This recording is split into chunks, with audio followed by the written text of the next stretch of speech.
Somewhere south of Arabia, 20 days from the last land we saw, I stand at the rail in the dark and listen to a wind that has not changed direction in weeks.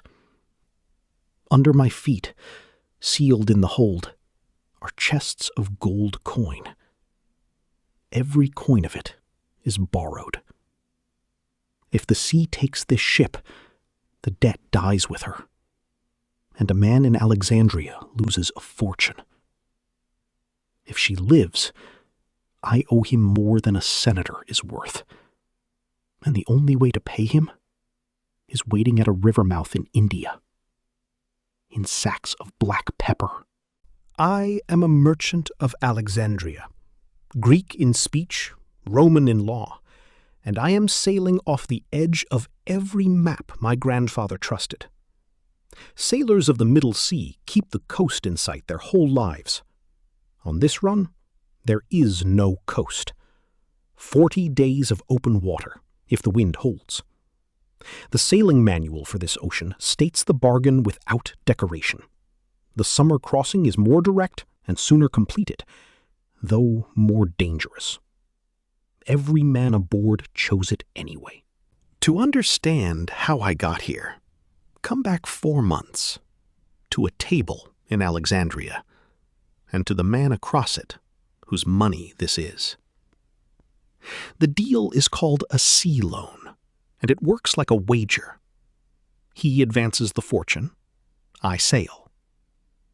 If the ship is lost to the sea, the loss is entirely his. That mercy has a price. Interest that would be robbery on land. On runs like this, comparable contracts took 1/5 to 1/3 of the principal for a single voyage. And one clause keeps me awake.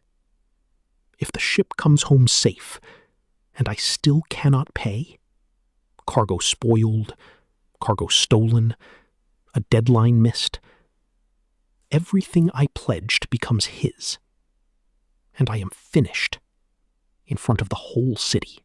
Hold the story there for one breath, because this part you should not take on faith.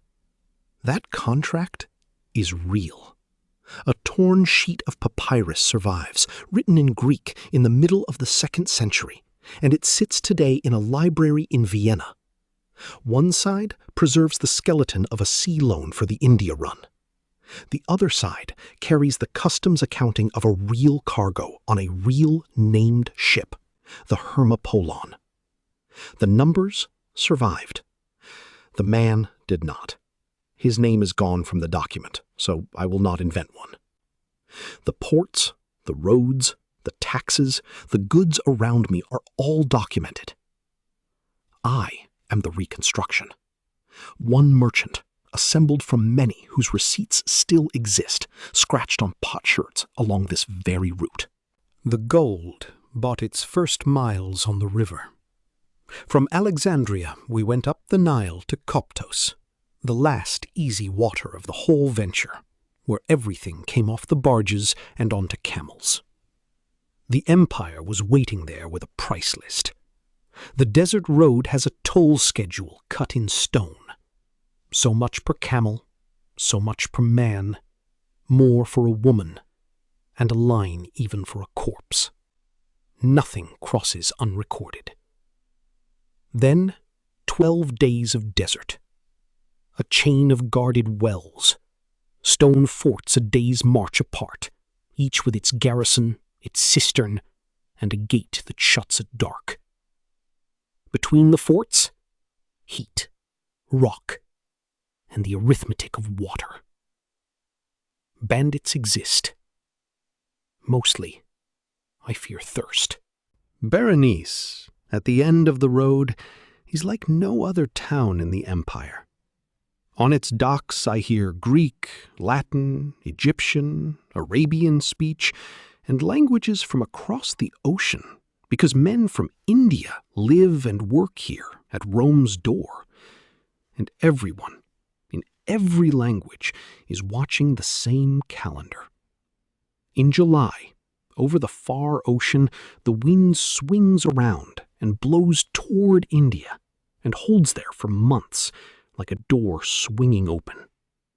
The fleet goes out together, or it waits a year. Out through the Red Sea, past the strait sailors call the Gate of Tears, and then comes the moment that separates this run from every other voyage in the Roman world. The captain turns the bow away from the land and lets the coast go. Pliny, Rome's great collector of facts, wrote down the promise. If the wind called the Hippalus is blowing, 40 days to Muziris, the nearest great market of India. 40 days in which the whole world is water. The steersman reads the swell the way a scribe reads a ledger. Archers stand watch at the rails, because on the far side, pirates work the approaches. This is where you found me, mid-ocean, in the dark, doing sums. A month at sea turns the mind into a bookkeeper. I count days against interest. I count water barrels. I listen to the hull work in the swell and recite the clause that says the sea's losses are not mine, and learn how little comfort a clause is at midnight, 1,000 miles from a beach. The lender sleeps in Alexandria. I sleep on top of his money. On the 40th morning, there is a green line under the clouds, and the smell of India reaches us before the land does. Wet earth, smoke, spice. We anchor off a river mouth, because the manual warns against bringing a deep ship close in, and the town comes out to us instead. Long canoes and lighters through the surf, pilots offering the channel, brokers calling prices in 3 languages. The town is called Muziris. From here on, nothing runs on Roman terms. This is the country of the Chera kings, whose forests grow the pepper and walk with elephants. We are guests of the harvest. For months, while we wait for the world's wind to reverse, I do business inside somebody else's system. Gold goes ashore chest by chest and is weighed in the broker's scales. Pepper comes down from the hills in a file of sacks that does not end.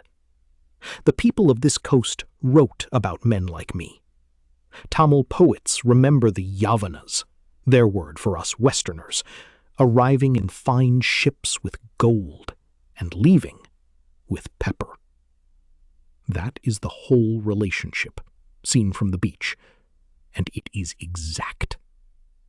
Dig near this river today, at a site called Pattanam, the leading candidate for where Muziris stood, and the ground still gives up our litter. Mediterranean wine jars in thousands of shards, glass beads, carved gems with Greek gods on them.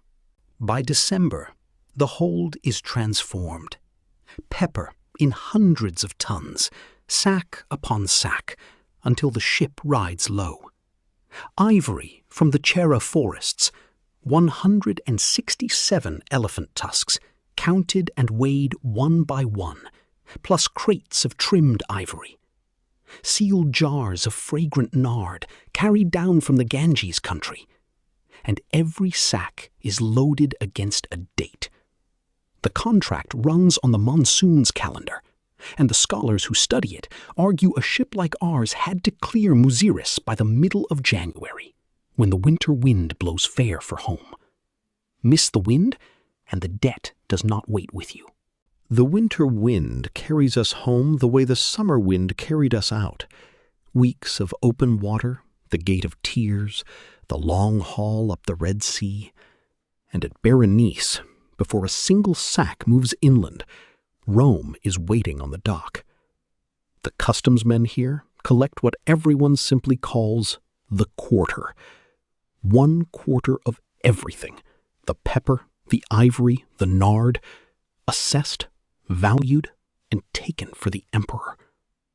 25%, before profit exists, before the loan is repaid, before I own anything at all. We know what such a cargo was worth because the accounting survived. The back of that papyrus in Vienna values what was left of the Hermopollon's cargo after the quarter was taken. About 6.9 million sesterces. To sit in the Senate, a Roman had to prove a fortune of 1 million. So the 3/4 that came home on this one wooden hull equaled 7 senatorial fortunes, after tax. Measured against what Rome paid its soldiers, call it something like $270 million, riding on one ship. Out of it, the lender takes back his principal and his brutal interest. And what remains at last is mine. Here is the joke I live inside. In Rome, men of my trade are held in contempt. A law as old as Hannibal's war, the Lex Claudia, bars senators from owning seagoing ships. Commerce is beneath them. In public. In private, their money sails with me, through agents and freedmen, and their dinners are seasoned with my pepper. Pliny complained that India drains 50 million sesterces from the empire every year. He was moralizing. No historian treats his figure as bookkeeping. But the complaint tells you exactly what the fine people believed. The East was a hole their luxury poured gold into. The men who kept it flowing were men like me, whom they preferred not to know. The man in this story dissolves back into his paperwork. Whether he grew rich, whether he sailed again, whether some later July closed over him, the record does not say. But his world keeps surfacing. In 1999, in a temple courtyard at Berenice, excavators opened a buried jar still holding 16 pounds of black peppercorns, Indian pepper, shipped, taxed, and never collected. In 2023, in the same port's Temple of Isis, they found a Buddha carved from Mediterranean marble left by the Indian traders who lived at Rome's door. And in Vienna, under glass, a torn sheet of papyrus still records what one ship carried, what the emperor took, and what one man owed. The names blew away. The numbers survived. And for the space of one monsoon year, everything he had, and a great deal he did not, rode on one hull.